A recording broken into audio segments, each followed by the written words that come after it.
Salt and Sanctuary. If you're looking for a Souls-like game, this is it, in 2D.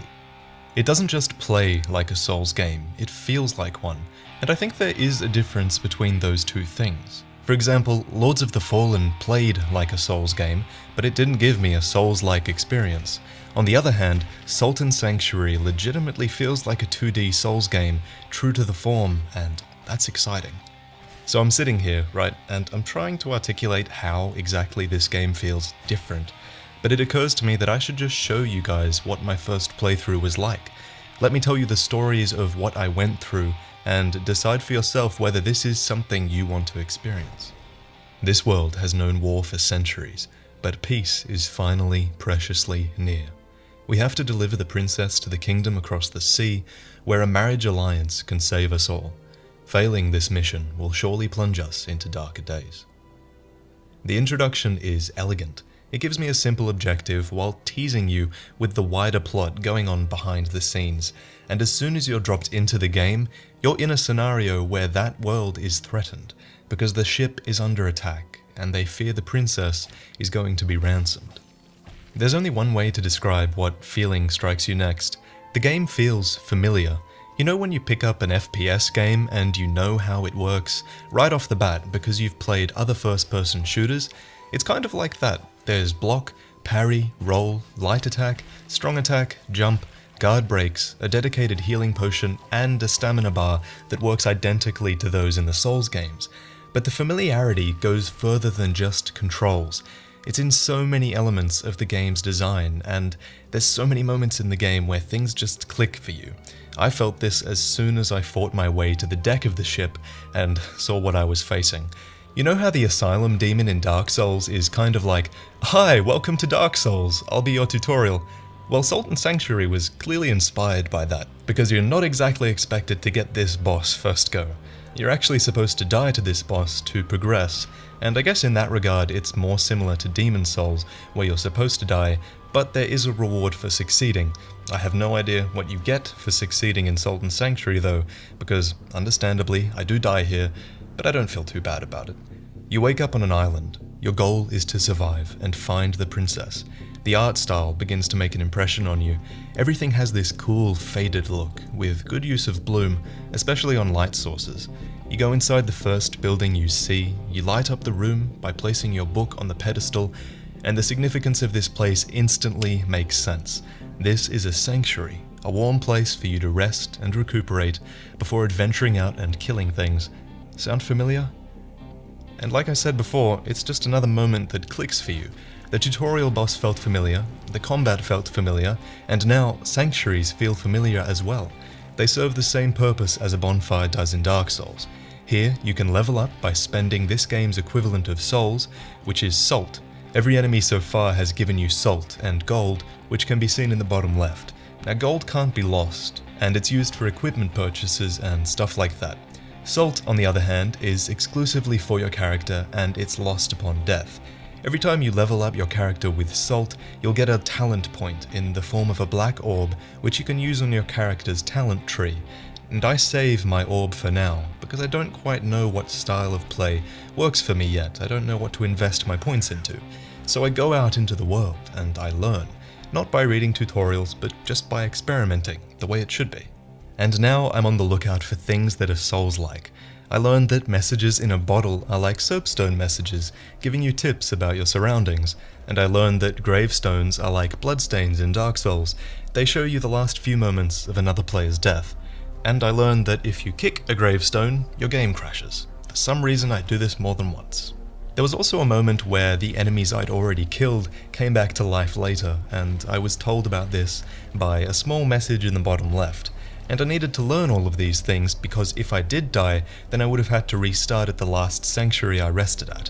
So you're constantly on the lookout for the next sanctuary or the next shortcut you can unlock, and you often find yourself thinking, and Dark Souls fans will recognize this, you find yourself thinking, should I push further?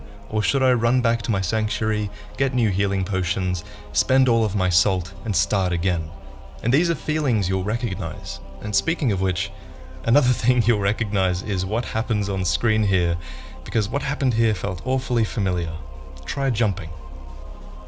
It's essentially this game's equivalent of try jumping in Dark Souls, and I'm ashamed to say I do it. But my genius moment here is actually a good time for me to explain the death mechanic. When you die, you leave your salt behind, but it's not that simple. If you die from gravity, you lose all of your salt, and it becomes held by this evil little bird that's relatively easy to kill. But if you die to an enemy, your salt infuses that enemy with extra strength, and the only way to get your salt back is to kill the enemy you died to last time. Except now that enemy is harder, so it forces you to learn from your mistakes, and it punishes you if you haven't. As a result, I've had a few cool moments with this mechanic. There was this one moment where I died within arrow shot of my sanctuary, so when I respawned at my sanctuary, I could actually shoot the bird that stole my souls as soon as I started, which made me feel pretty special. But then I remembered how I died, and I felt a little bit less special. I really need to stop jumping off ledges. After I unlocked my first shortcut, I read this: Need Key of Night, go up. After reading this, I knew that a boss fight was coming, so I traveled back to my sanctuary. It's time to level up my character. I realized that I've been playing like a pretty standard paladin, using my mace and shield and healing, so I put points into those things, into maces and healing, and I even managed to summon a blacksmith to my sanctuary. It's early days, but these little things help you feel like this sanctuary is your home. And then I set out to find the boss, so I can unlock the door and progress. And I'm really impressed with the bosses so far. The first boss is called the Sodden Knight, and he challenges your skill at every mechanic you should have learned so far. The first thing he challenges is your jump timings. He has a bolt of lightning that travels across the ground, and the best way to avoid it is to back off once you realize he's casting it and jump over it. And you have an opportunity to strike him here. He also challenges your ability to memorize enemy movesets. He has this one slow melee attack and one fast one, which I decide to block because my shield is pretty good. And the most important thing you have to learn from this fight, and it's the one new thing I learned that I didn't know before, is that positioning during boss fights in this game is really important. He has this one jumping attack which is your only chance to get on his other side. So this challenges your ability to roll, and it really forces you to make good use of your space. The reason I died during my first encounter with the Sodden Knight was because I didn't know you couldn't actually walk through him, so I got cornered and I got stabbed to death.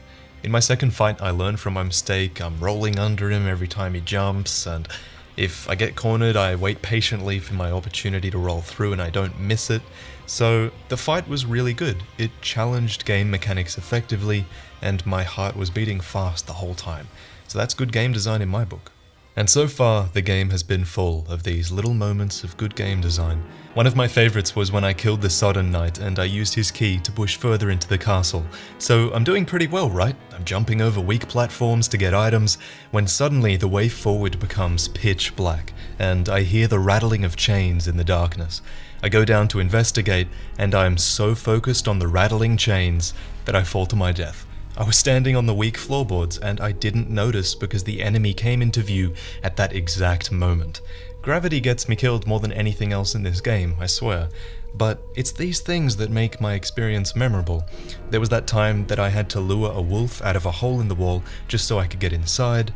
There was that jumping puzzle I risked losing all my salt for. There was a creepy exchange I had with a guy who had just been crucified. And after a while of playing, you do have to hand it to the developers. They're crafting some pretty memorable encounters. And combat is also more satisfying than most other 2D side-scrollers I've played. Enemies have decently timed wind-ups before their attacks, and you can guard break or critical hit wounded enemies, and the blood splatter that occurs on the background makes sure you pave your path in blood. And the combat does need to be satisfying because, just like Dark Souls, it's hard enough that you're going to be replaying the same sections over and over again.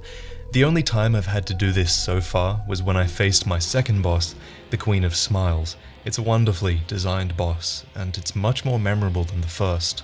This is footage from my first fight against her, and you can see that I suck because I'm still learning her moveset. She has a dash attack that you can roll through to switch sides, and you'll notice I'm much more aware of finding that one attack that you can roll through.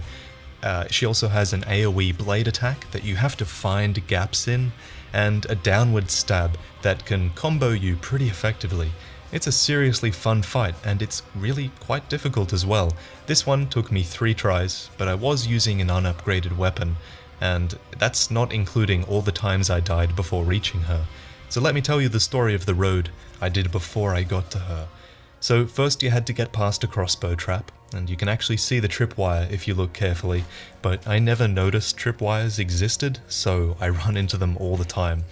Then you kill the 2 guys guarding it, before facing another Chain Reaper.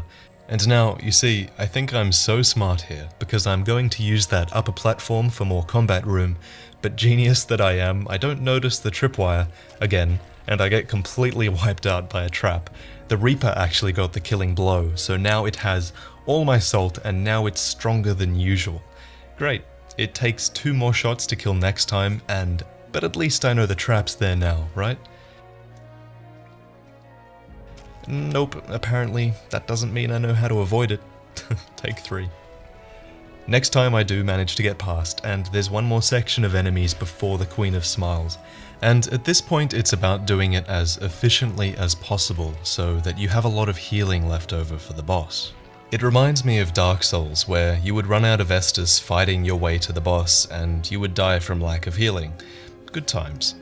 So while you watch me kill the Queen of Smiles, I have to conclude by saying a lot of games could be called Souls-like. For example, other games have Souls mechanics, obviously.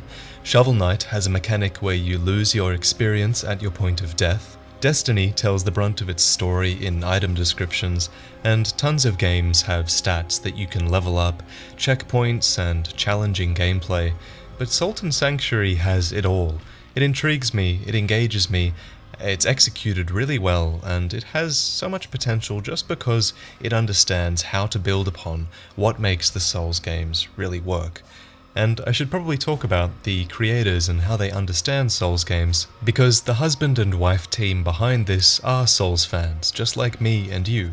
Together, they're Scar Studios. They're not a big company, they're just 2 people looking to make a good game, and I know they're really excited to share it with you guys, which is awesome. So you can expect them to be down in the comments reading what you guys write. And I've also heard them say that they're open to community involvement, so who knows, maybe we could all work together with them in making their game even better and giving them feedback and stuff like that.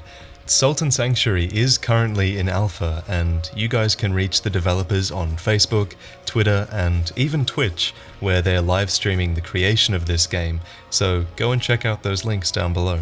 So I'll definitely be covering this game again, and maybe next time I post about it you guys can play too, that would be great.